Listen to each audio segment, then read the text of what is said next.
Good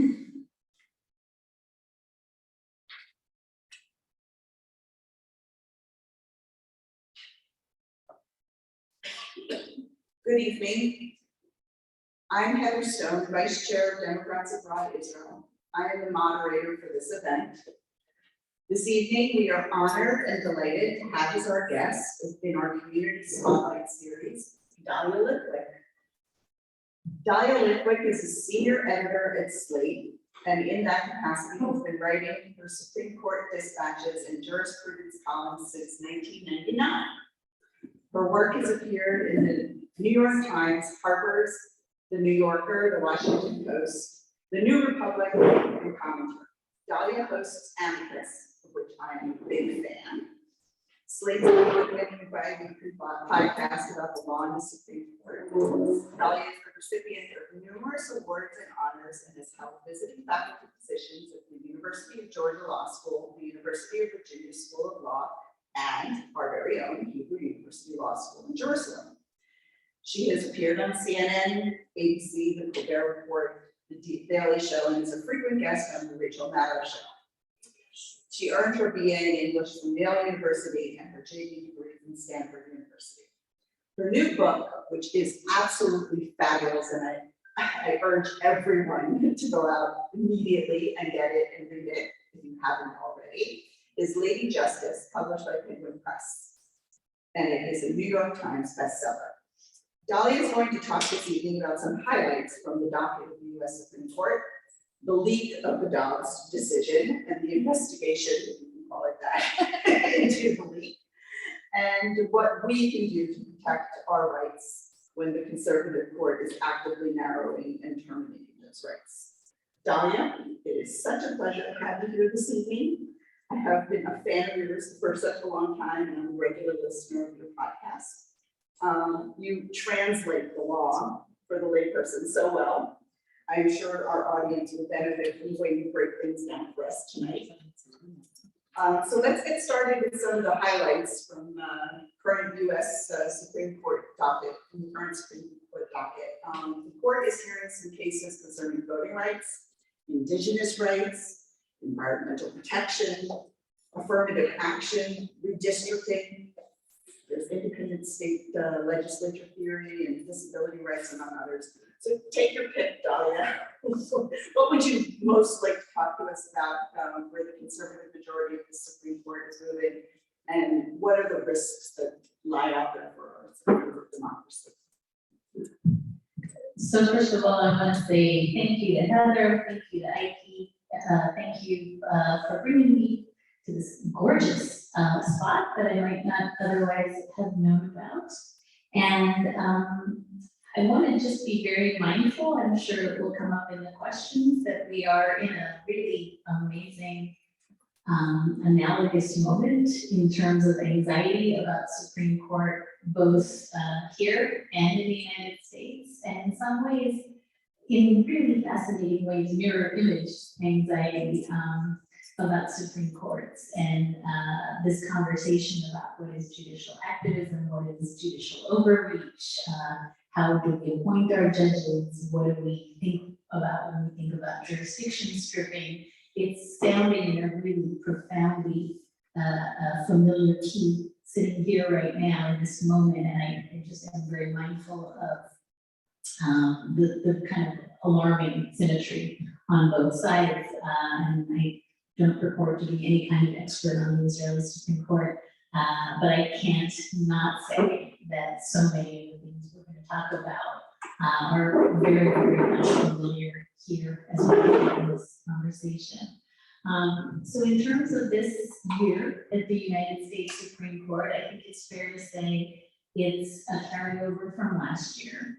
And last year was, without a doubt, I think the most shocking year for most of us who followed the court. This was my 23rd year covering the US Supreme Court, and last year was like none I had ever seen. And in some ways, I think I would add that because the reversal of Roe v. Wade in the Dobbs decision took so much of the oxygen last year, we failed to notice that that was only one of 7 or 8 or 9 truly momentous cases that happened last term, and we were really hyper-focused on abortion in some ways to our peril, because in the same term, I think the court fundamentally changed gun rights in the Bruin case, fundamentally changed whatever the doctrine that separates church and state in the Kennedy case and the main school financing case. The court fundamentally changed the way we think about agency law in the EPA case. All of that happened last term, and we were focused on Dobbs. And I in no way want to minimize Dobbs,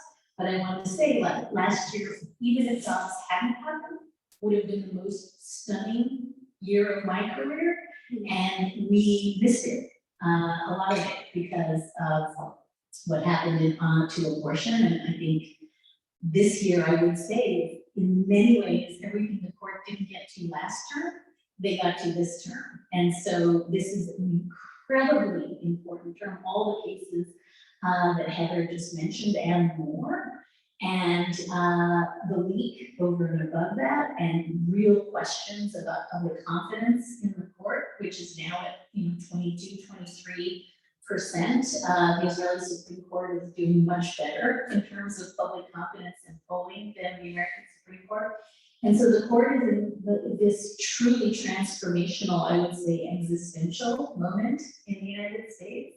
And in the face of that, given the opportunity to pump the brakes, to say, we have this 6-3 supermajority probably for the next 10 years, so let's go slow. The court instead hit the gas and took on everything else that could possibly be taken, and in a big way.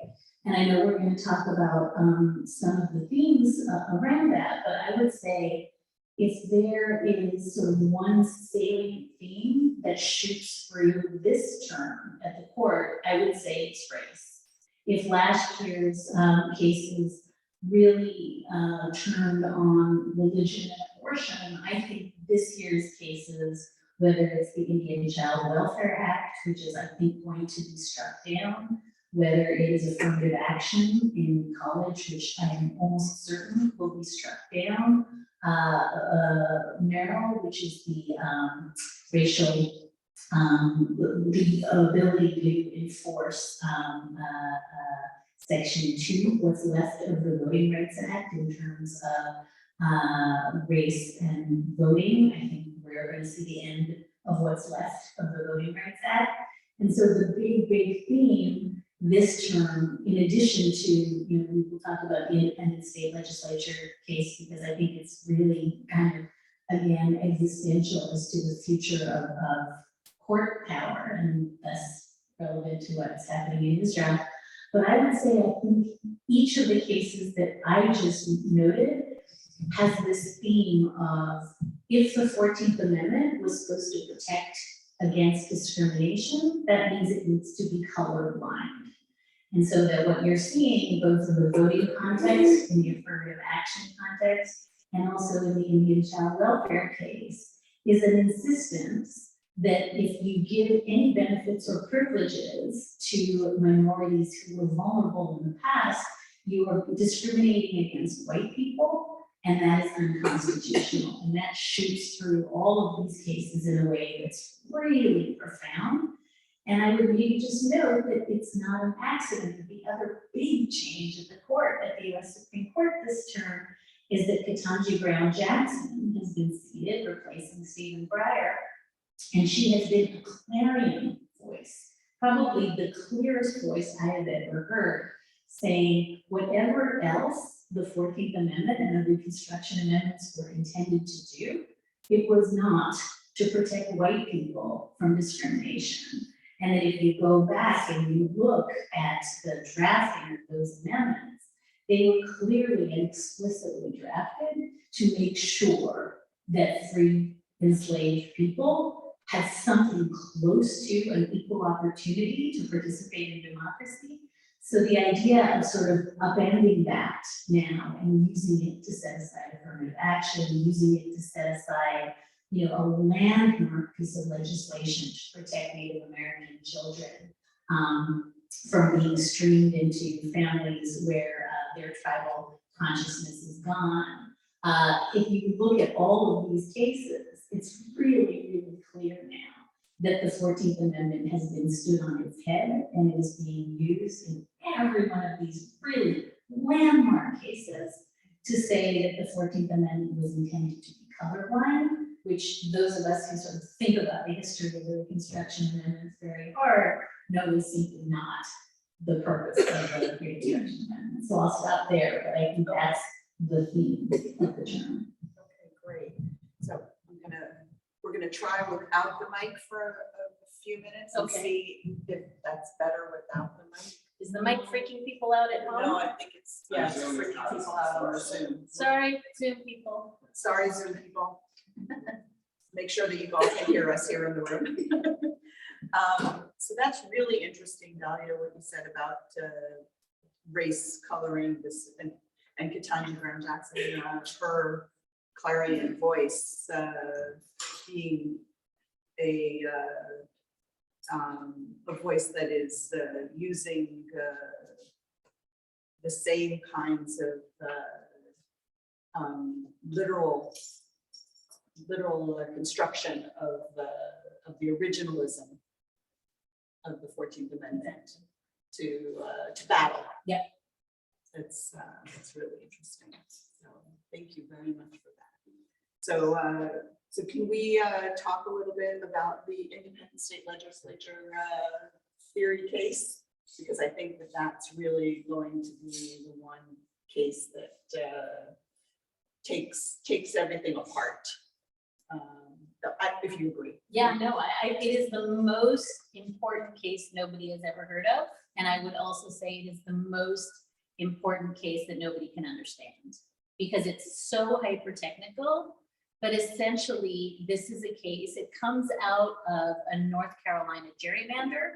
And the gerrymander essentially would have, it was a political gerrymander, and it essentially would have made it absolutely impossible for Democrats ever to regain control of the legislature. It was appealed up to the state Supreme Court under the state constitution that protects the right to vote. So it's not a federal claim. And the Republicans in the legislature argued that there is something called the independent state legislature theory. And I'm putting theory in air quotes for folks on Zoom because it's actually not grounded in any doctrine, in any historical doctrine. It's grounded in a reading of the elections clause of the Constitution that says that state legislatures have what's called plenary or complete control and power over how elections are done. So much power that it cannot be checked by a state Supreme Court. So whatever the state legislature decides are election procedures cannot be reviewed in a court, and that's the claim.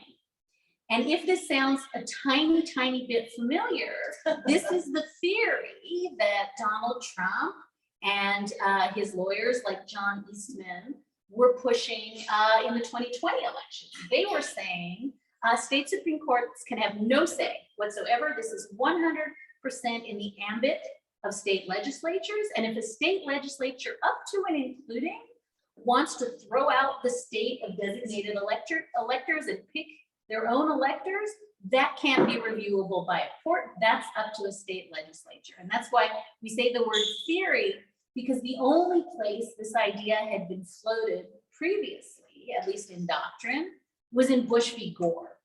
In Bush v. Gore, there was an opinion that only got 3 votes, written by then Chief Justice Rehnquist, that tried to say something along the lines of the Florida Supreme Court shouldn't be involved at all in the determination of this election. It is entirely the prerogative of the state legislature. It got 3 votes. It's now being cited as though it was the majority opinion in Bush v. Gore, which it wasn't. And it's never again been applied because recall, Bush v. Gore was supposed to be the case that was good for one ride only, right? Bush v. Gore was never supposed to be applied. Even the majority in Bush v. Gore was never meant to be applied again. So now we have a plurality opinion that got 3 votes being cited as though it's the law of Bush v. Gore. and being invoked to say that never again can a state Supreme Court intervene in an election fight. And this is hugely radical. As I said, it's not rooted in doctrine, and it is being advanced as an argument that would essentially give state legislatures, particularly like very gerrymandered state legislatures, the ability to do things like vote suppression, voter ID, huge gerrymanders, all of which cannot be reviewed in any court. And so it's massive.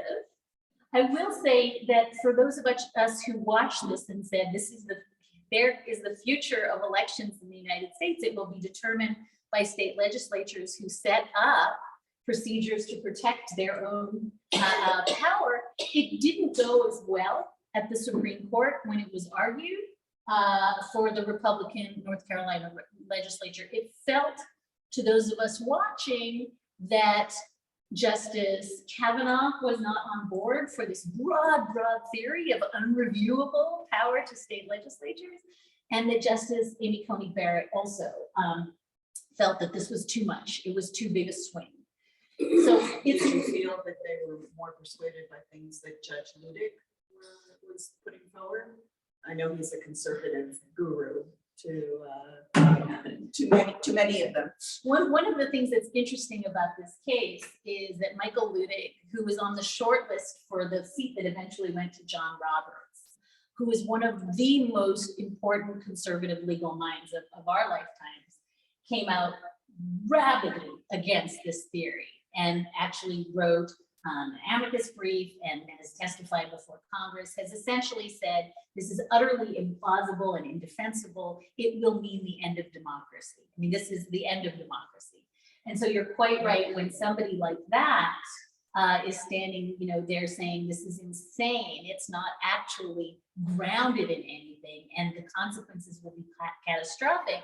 It has a huge impact. The other impact, I think, was that every single state Supreme Court Chief Justice filed an amicus brief saying this will be the end of democracy as we know it. So again, I'm very mindful of the valence of, we're talking in Israel about what it means to strip the judiciary of the power of review. But I think that was very, very much on the minds of at least Justice Kavanaugh, at least Justice Barrett, who were hearing that judges could absolutely not intervene in elections and how perilous that might be. So I think, yes, the idea that this is not in fact a conservative argument, it's the antithesis of an originalist or conservative argument, I think was salient for those two justices. Thank you very much. Can I just ask, the hearing has been completed? So yes. That I just have to wait for the. Right. It was argued in the fall term, and I think we will get a decision on that in June. Okay, so that's like an inverse judicial activism, you would say. I think it's an interesting problem in that, and this is, I think, one of the arguments that will militate against a big swing for even a conservative Supreme Court, is that it's going to mean that every single election ends up at the US Supreme Court. There's no other entity. If the state Supreme Courts can't decide it, the only entity that is going to decide every single question is going to be the US Supreme Court. And that has to be the antithesis of how, first of all, we think about federalism and states' rights, right? That's on the chopping block, but also the notion that we're going to hive off state Supreme Courts, and then the Supreme Court is going to arrogate itself unto itself the power to decide state elections under state law, has to be the antithesis of originalism or humility or any theory of conservative jurisprudence. For sure. So it seems also that the court has been reaching out and taking cases that in earlier times the court would not have taken because there wasn't an actual conflict, case in controversy between circuit courts. Some sort of conflict between different circuits. It seems that the court also has been ignoring factual records when they've been getting to the Supreme Court. So they've been ignoring the factual record that's been developed at trial when it's convenient. So would you say that this is some sort of inverse conservative judicial activism, or would you put it more politely than that? I mean, Heather's question is the right one, largely because judicial activism was never a thing. It's a word that has been, I think, deployed to say, this is a decision I don't like. Judicial activism has actually had no meaning since it was starting to be invoked in the 1990s, and it has no meaning now. And so I try very, very hard to say that it's just a turn of phrase that is almost without substance. It's almost entirely used to say, I don't like the outcome. That said, I think to the extent that there are meaningful markers for what judicial activism could mean, you've just listed a bunch of them. One is precedent doesn't matter for overturning precedent. And last year we saw the Supreme Court in case after case after case. I mean, not just Dobbs, again, that simply struck down for the first time in history, in US history, 50-year-old precedent. And it was the first time the court struck down precedent that afforded rights rather than that took away rights. So when the court strikes down Brown v. Board, that's different, right? That's striking down, I'm sorry, when the court strikes down the cases on which Brown relied, it's giving more rights. This is actually taking away rights for the first time in history. So striking down precedent is one marker, I think, of judicial activism.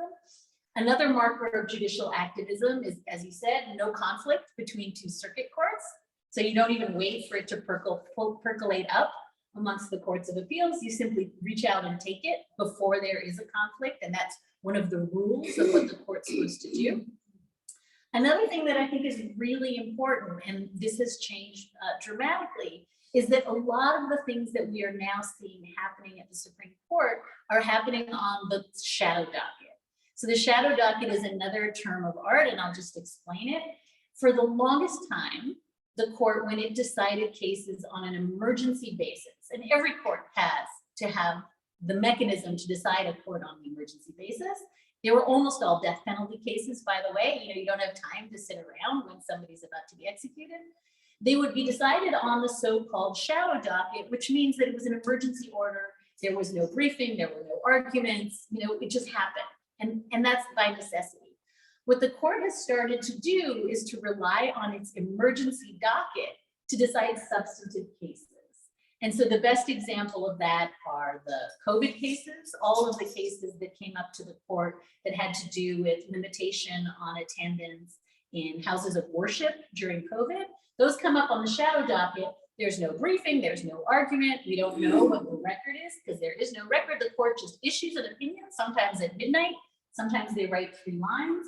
Often we don't know who was in the majority because they don't sign the opinion. Sometimes you can reverse engineer who wrote a shadow docket case based on who dissents.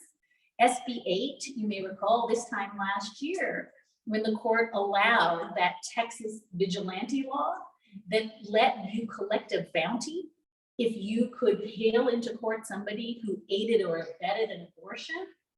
That was decided on the shadow docket in 1 paragraph.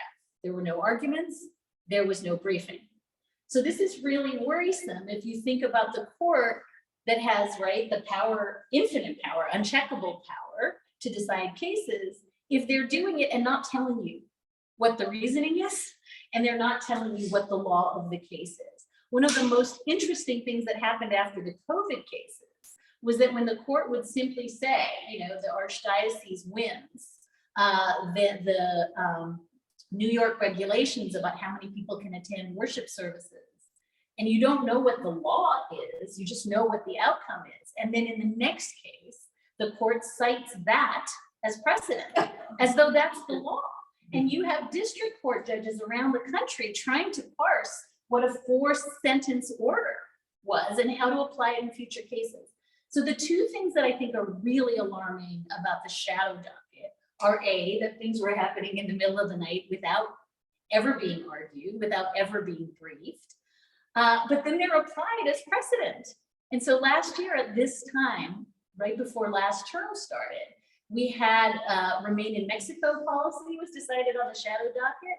We had the President Biden's eviction moratorium was struck down on the shadow docket. And to the extent that the court has one job, it is to show its work. It is to say, this is the reasoning and the rationale so that every judge can apply this case in the future.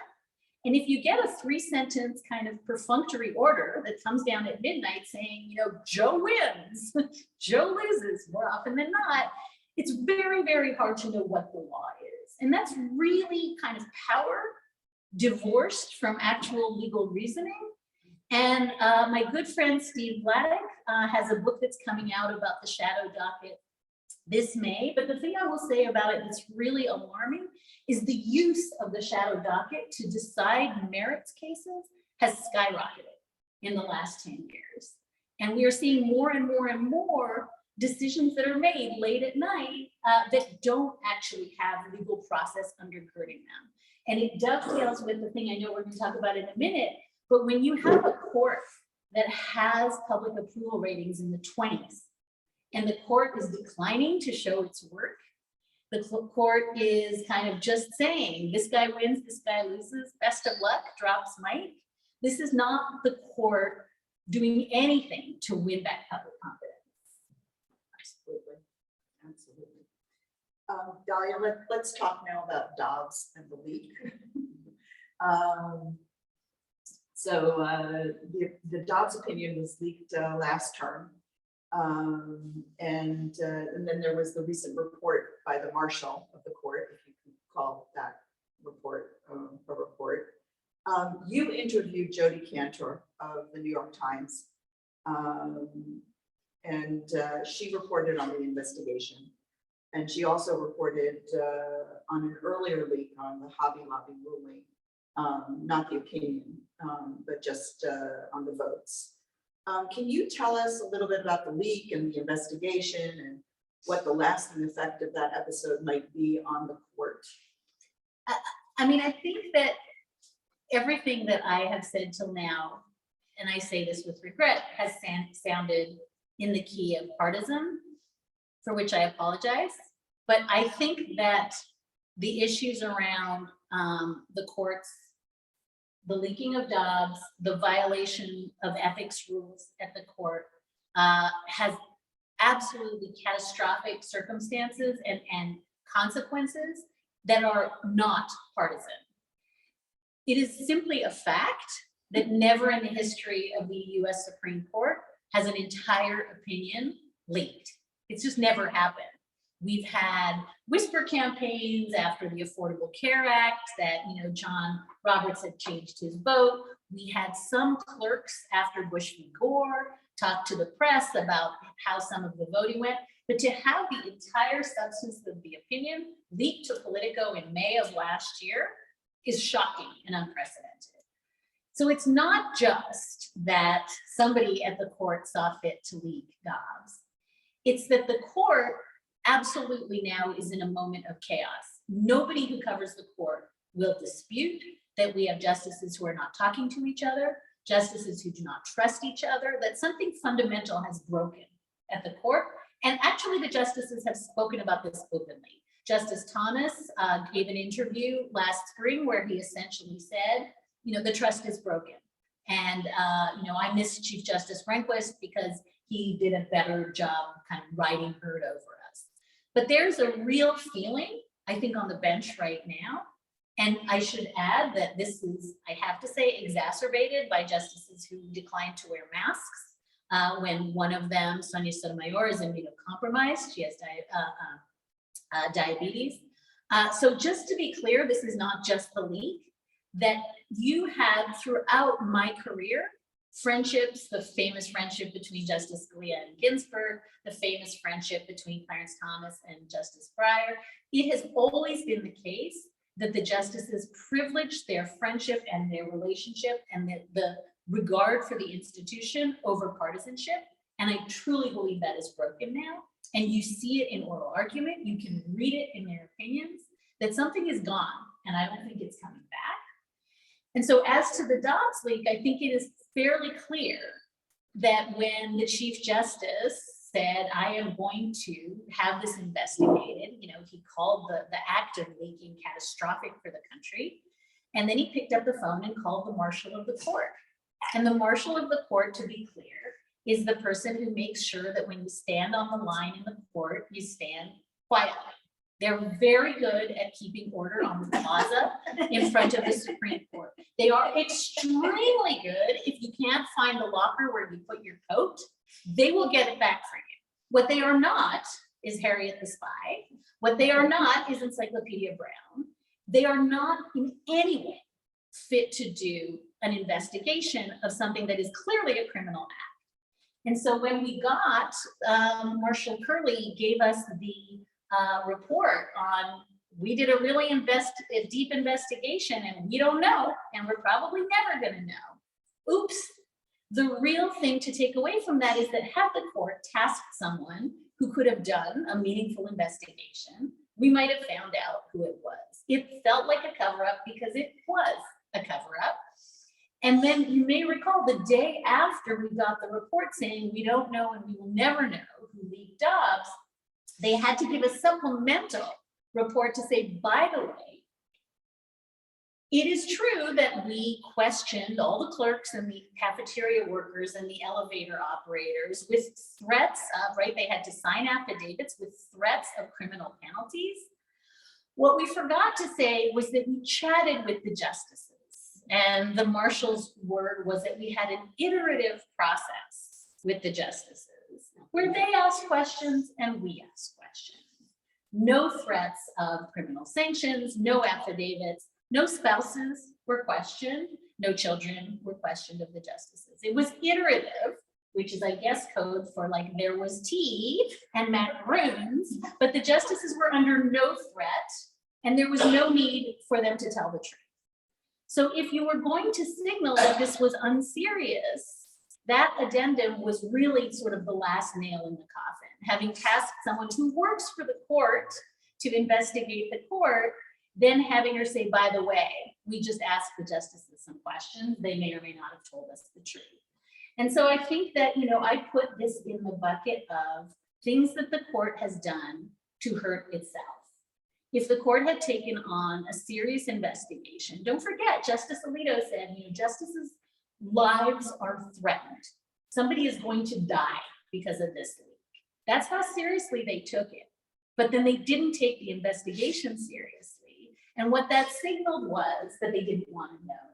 And so this, along with, and I know we'll talk about it in a second, the fact that we have, you know, Justice Thomas's wife involved materially in the January 6th events, right? She's texting Mark Meadows.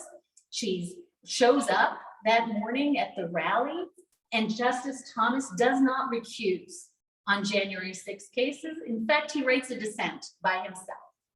So when you have the justices signaling to you that they don't care what the public thinks, and at the same time saying, you know, we've put up fencing for the first time in my career, there's security fencing around the court. For the first time in my career, there is a threat against Justice Kavanaugh's life that is treated as a serious threat. So what do? Who is in charge of that problem? The justices. What they do instead, and when I say they, it's not all of them, but it's some of them, is blame the press. The press is not responsible for any of these things. We are horrible, cruddy reporters in a million ways. We are not responsible for the illegitimacy problem of the court.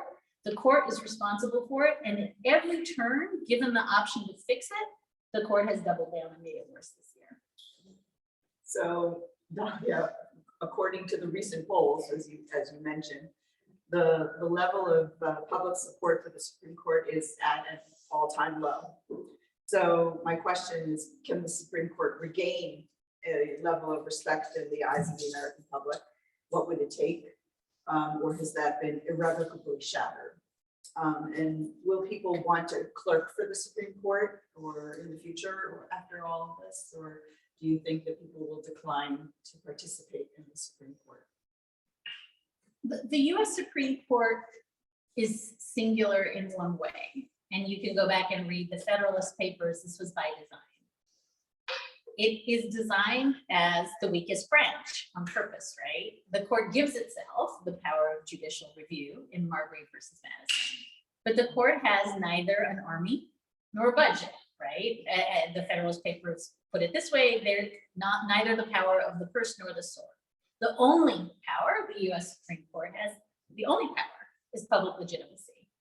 And we have certainly seen throughout history times when the American public just said, no, we just will not accede to that. And Justice Breyer always invokes that moment when, after Bush v. Gore, when the American public did not like the result in Bush v. Gore and nevertheless went home and went to bed and said, I guess George Bush is the president. That is hard earned. That is centuries of capital that the court has earned. And so when Americans sort of lose confidence in the court, there isn't an army that can come out and say in the 2024 election or the 2028 election, we've decided that Ivanka Trump is the president, and that's what it is. There's no one to enforce that. There's only public legitimacy. And so it's not like the other branches. If the American public voted tomorrow to simply turn off the electricity in the building and stop up the toilets, they could do that.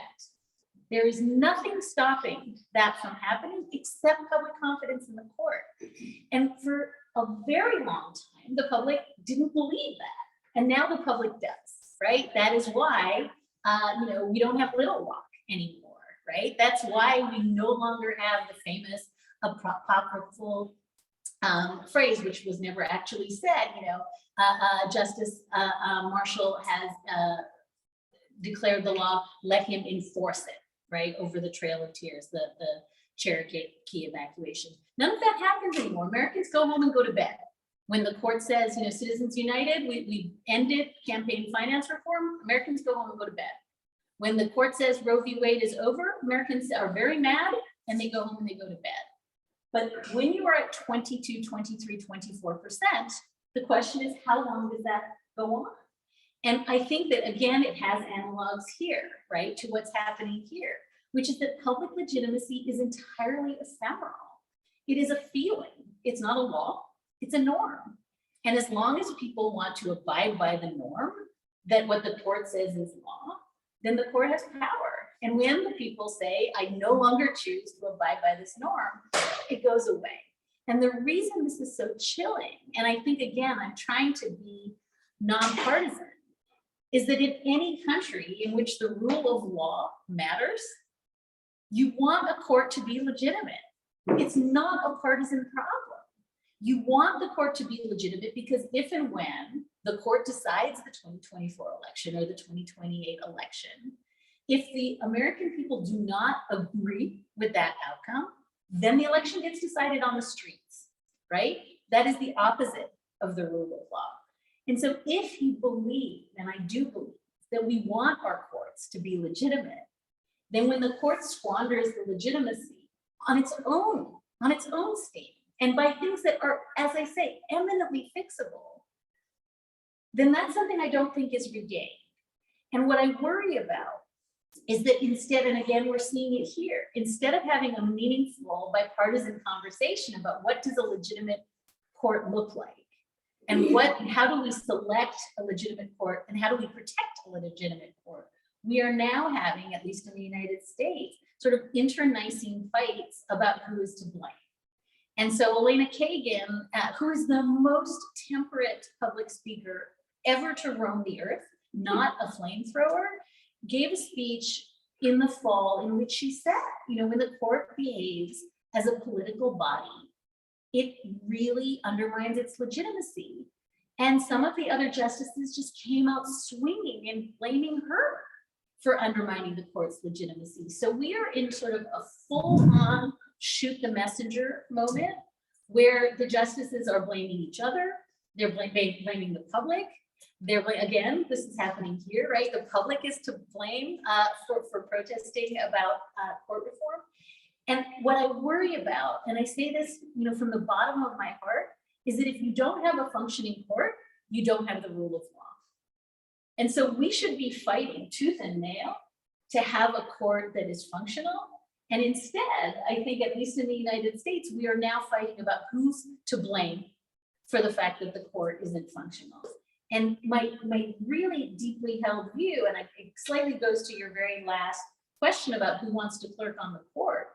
I don't think anybody even wants to be a justice on the court in the US anymore, because it's a misery. And if you watched Justice Jackson's confirmation hearing last year, it was a debacle, it was embarrassing. And I think to sit on a court where the justices no longer have any presumption of good faith as to one another, no longer have a belief that truth matters as to one another, I think it's damaging, not just for the institution, but for those of us who love the institution and who moreover believe that when that institution is gone, what really rushes into the void is street fighting. And that cannot be how we decide elections. It cannot be how we decide what is just. Absolutely, 100%. So if the courts are not the place to go, after reading your book, what can we do to protect our rights when the conservative court is actively narrowing and terminating those rights? What are the alternatives to pursuing justice through the courts? So one of the very happy accidents of writing a fundamentally optimistic book in September about the possibility that the rule of law could survive what I think is a kind of chilling moment was that had the midterms in the US gone the way the pollsters told us they were going to go, I would have just had to stop my book tour because it would have been just so depressing. If in fact nobody showed up in the midterms and nobody cared about Dobbs, right? You may recall the polling before the midterms was like, maybe we're a little bummed for a week or two, but then they kind of got over it. They're really upset about the price of butter, and then they just didn't care. And that was what we were hearing right up until the midterms, the day of the midterms. And for those of us, by the way, who were talking to organizers, women's groups, in Michigan, where they got hundreds and thousands of signatures for a ballot initiative to protect reproductive rights, it was clear that that polling was wrong. But it was very, very heartening as somebody who wrote a book saying, I think this can be solved at the ballot box, to see it solved at the ballot box. If this had not been solved at the ballot box, I would have just slunk home. But we were very, very, very, I think, activated post-Dobbs, not just women. I think that young people were very activated post-Dobbs. I think that people who could not quite connect these two notions, that how can you have ideas that poll in the 20s, right? We're going to get rid of all abortion, no exceptions for rape or incest or the health of the mother. That's polls in the 20s in the United States, if that. We're going to get rid of all sensible gun laws, regardless of how popular they are, because unless a gun law has an analog, right, to the framing of the Second Amendment, then it's unconstitutional. That idea polls in the 20s. So these are ideas that do not, in fact, map on to public opinion. And this is true, by the way, of scuppering unions, which the court has done in the last 2 years. It's true of vote suppression. It's true of election denialism. These are not popular ideas. So for me, in some deep sense, the midterms that just happened were a vindication of the principle that if you vote your interests, all of those ideas can in fact be constrained, whether it's at the state level, right? All 5 states that put abortion up to a state ballot initiative, abortion wins, including Ruby Red, Kansas, right? So I think that one of the lessons, and it's why it's not an accident the last 3 chapters of the book are about voting rights, because part of the reason that the United States, I think, now has a US Supreme Court that is promoting ideas that nobody actually supports is because A, the system is working as designed, right? This is a system that was entirely predicated on the idea that wealthy white male landowners and slave owners would have disproportionate power. That's why we have an electoral college. That's why we have a malapportioned Senate, right? A Senate that tens of millions more people in blue states have an equal vote to Wyoming. Why? To preserve majoritarian prerogatives for minorities, right? So you have the Electoral College, you have the filibuster, right? You have the Senate. Each of those is a mechanism of minority rule.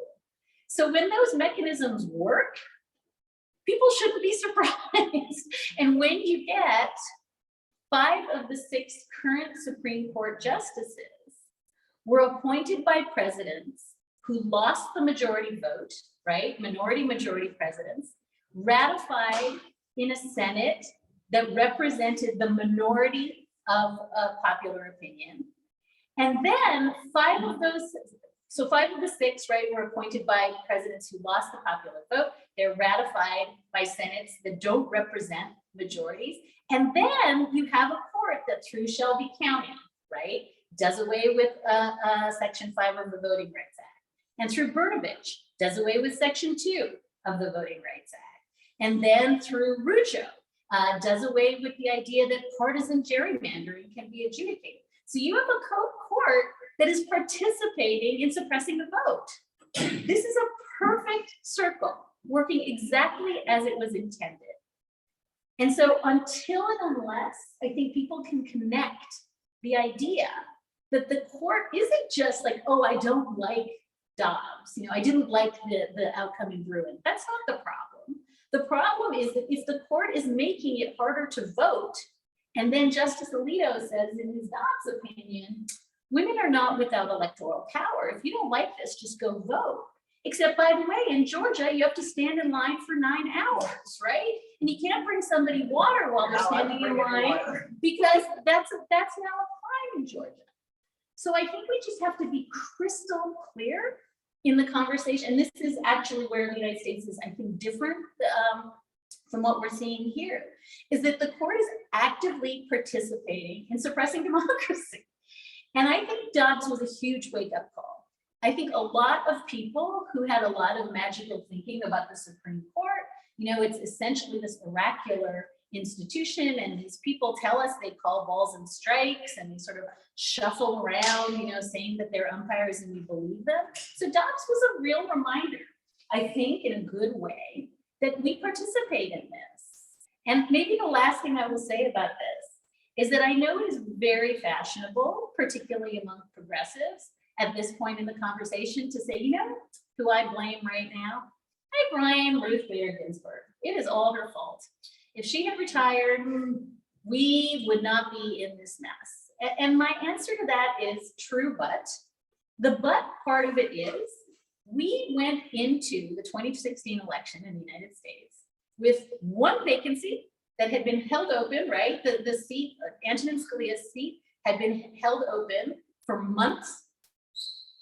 Nobody talked about it. We had 3 octogenarians on the court, right? And nobody voted about the court. And by the way, no Democrat campaigned about the court. Everybody thought some magical thing was going to just happen to protect the court.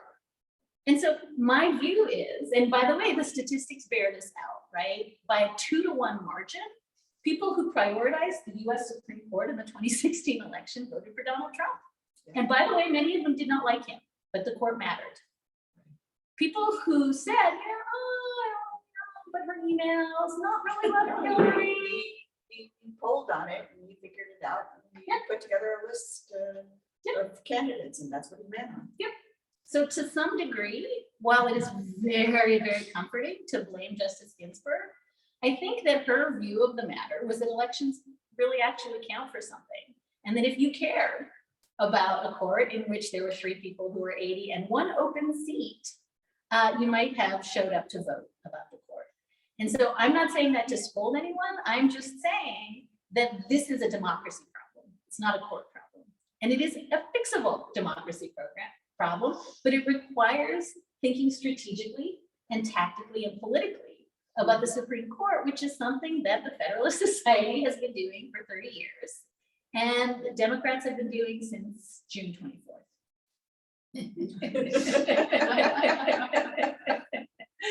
Okay, thank very much, Dahlia.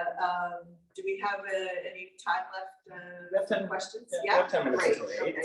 So I'm going to take a question here from the audience, but I We'll need, do one question from the yeah, but I audience. and need, one I question need you to help because I can't see the audience.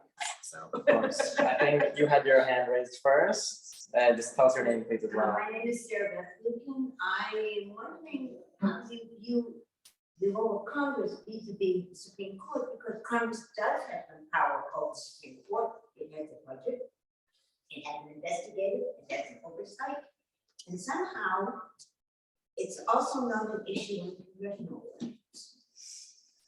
It's a great question. And for folks at home on Zoom, just the question is, what about the relationship of Congress to the Supreme Court? And it's got a bunch of layers.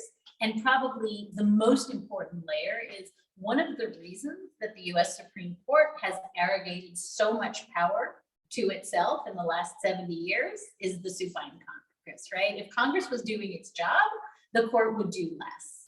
And so it is fundamental under your question is, Congress does nothing and the court does more and more and more. So that's partly the problem.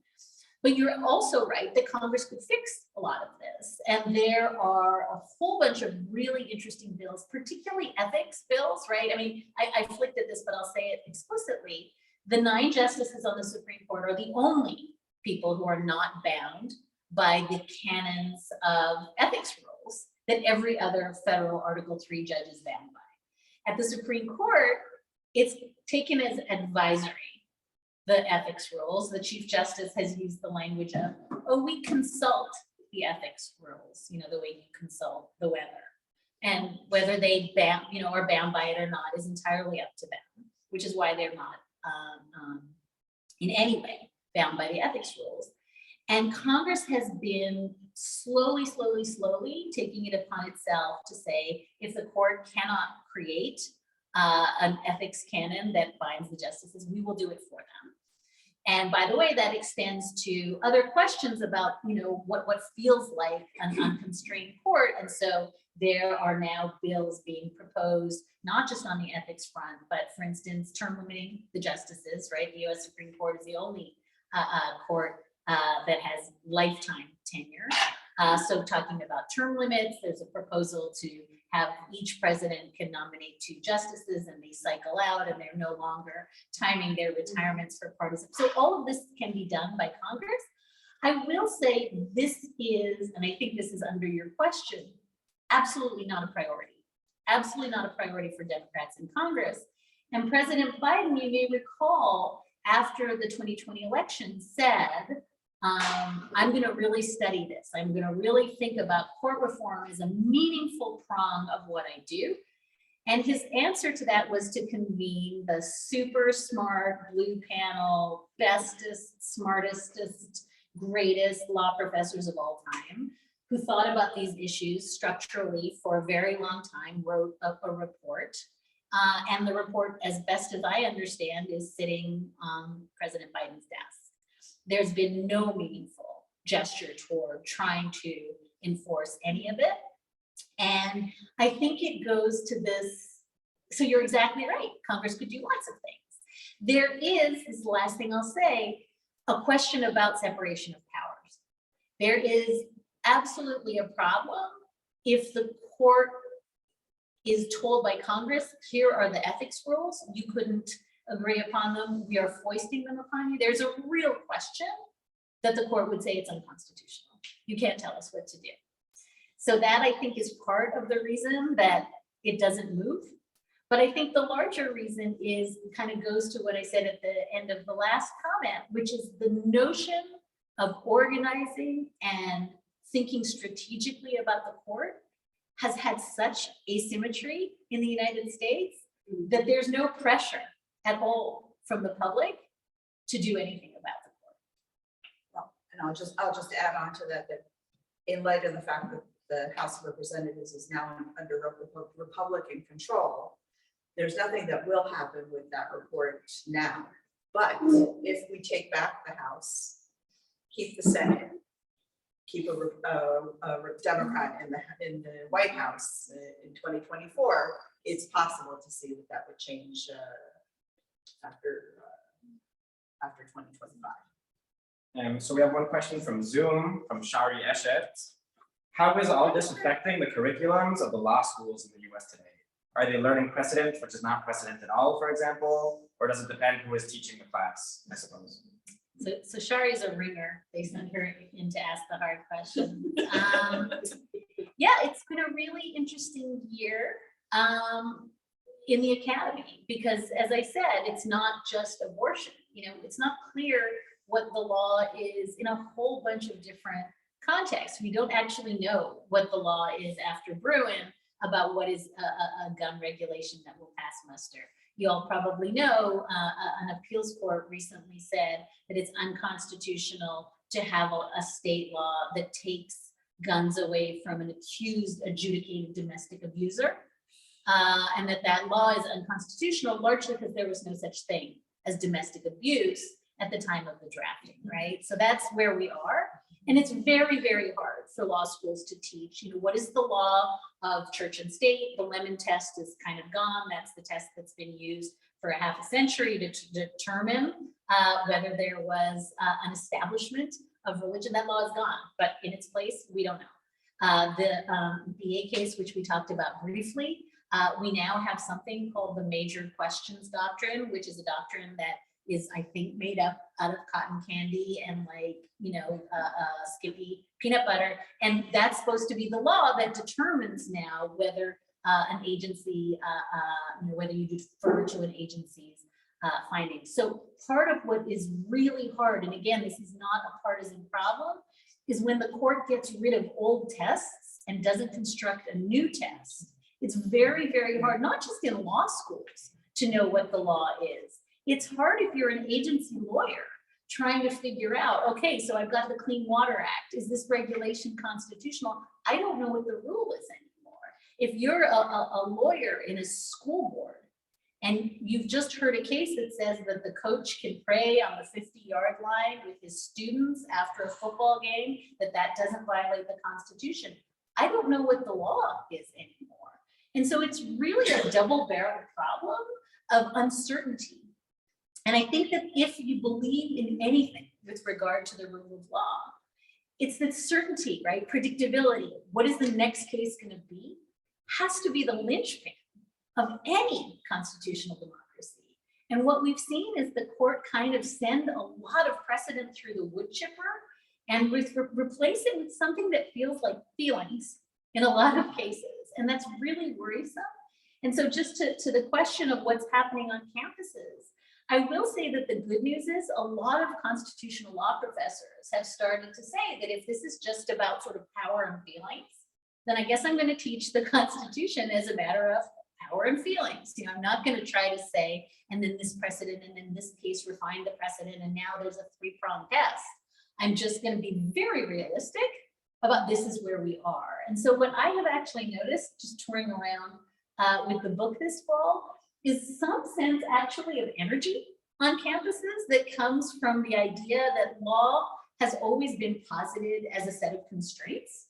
And now I think it's being posited as something that is fundamentally a pretty creative enterprise that can be played by everybody. Is that good for the rule of law?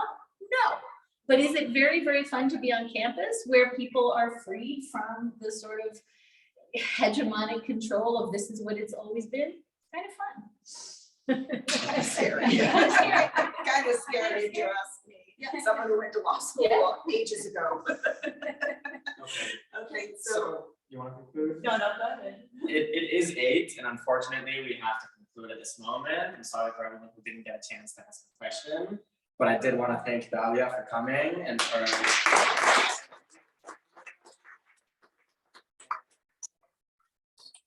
Robo, who was on Zoom and taking care of all that. Thank you as well. And lastly, we were all talking about voting here.